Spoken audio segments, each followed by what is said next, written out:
Theja e fundit e gjithçkai që ka ndodhur gjatë ditës.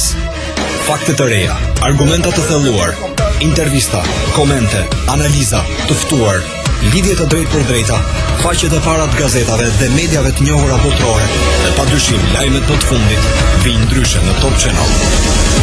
Çdo ditë nga e hëna në të premte, në orën 00:15, revista e mbrëmjes. Duke themeluar universitetin e 18, ju do të siguroni që Tirana të jetë kryeqendra botërore universitare edhe për shumë vite në vazhdim. Kjo pasi ne normalisht bëhemi me një universitet më shumë se Boston. Në fakt, ky vendimi për ta cituar Tiranën si kryeqendrën universitare të botës, se si më është dukur?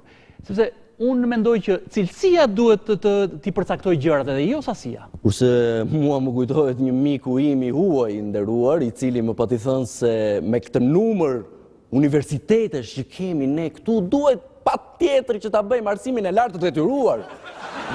Mua personalisht do të më pëlqente. Do ta lehtësonte shumë numërimin e popullsisë, nderuar Bajko, dhe kjo pasi njerëzit të përfundonin studimin, do t'i gjeje lehtësisht vetëm në 3 vende. Në universitet, në kafene, ose në emigracion. Do të vim të mos abuzojmë tani, sepse ka shqiptarë që edhe punojnë. Jo, sigurisht, askush nuk e vën në dyshim këtë, por arsimimi të gjithëve, pa dallim feje, krajine dhe ideje, do ta përshpejtonte futjen tonë në Evropë, nderuar Bajko. Duhet ta kuptoni të rësinë e të tërës që po ju them. Ja për shembull, si mendoni ju se do të reagojë një punonjës i aeroportit kur të kërkoj vizën dhe ju në vend të vizës të nxjerrni 2 diploma universitare? Të lutem Bajko, shumë e thjesht do të stepet dhe do të kuptoj që Evropa ka nevojë për turistë të super arsimuar, nderuar Bajko. Le të themi tani tek emri. Ç'emër më propozoni për universitetin tim? Për emri. Tash kjo varet nga prirja që do të ketë institucioni juaj, zoti Bajko.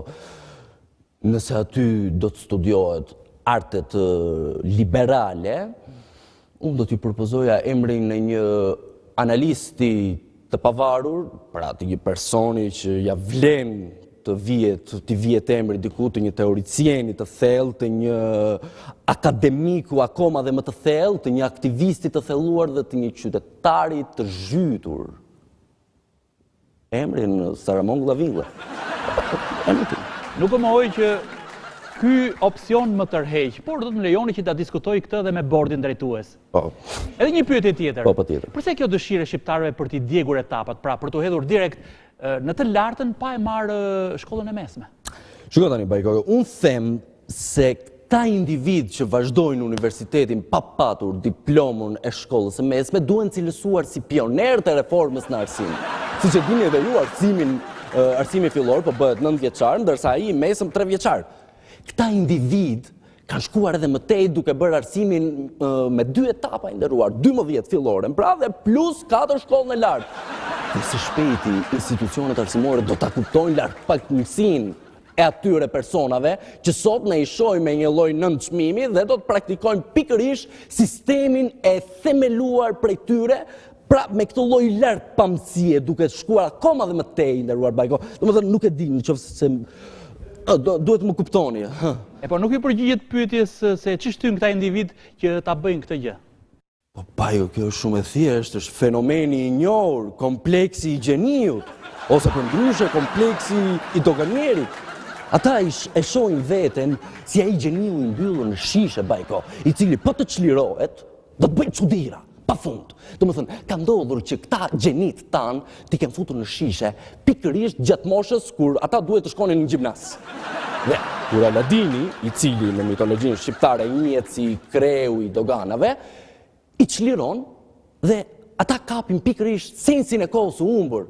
Për ta fituar këtë kohë të humbur, ata si të thuash hakmeren ndaj shoqërisë duke kërkuar pozicione në zanate që u sjellin përfitime të shpejta. Kështu ata i futen juridikut, të cilin e mbarojnë me rezultate të shkëlqyera dhe emërohen doganierë. Mirëmëngjes fëmijë! Mirëmëngjesi të gjithëve! Nga Kiki dhe Koko! Ju urojmë të gjithëve një ditë sa më të bukur! por ne mund të bëjmë shumë më tepër se kaq, apo jo Kiki? Sigurisht, Koko! Mund t'ju shoqërojmë në një ditë të mrekullueshme nëse qëndroni së bashku me ne në tring, apo jo Kiki? Sigurisht, Koko! Madje, mund të themi pa frikë se tashmë dita juaj e mrekullueshme ka filluar. E ka mirë, Kiki? Shumë mirë e ke, Koko! Si ka mundësi që sot je dakord me mua për çdo gjë? Si ka mundësi që sot vetëm më thua mirë për çdo gjë? Sepse dielli mirë duket që në mëngjes. Ti më duke si diell, tani është mëngjes, kështu që po të them mirë. E kuptove? Jo. Sigurisht, Koko. Tani voglush të dashur, ju ftojmë të shihni filmat tuaj të preferuar. Dhe sigurisht personazhet që keni më shumë qejf. Bashk do të shihemi shumë shpesh. Ju siguroj për këtë. Paqim. Miru paqim.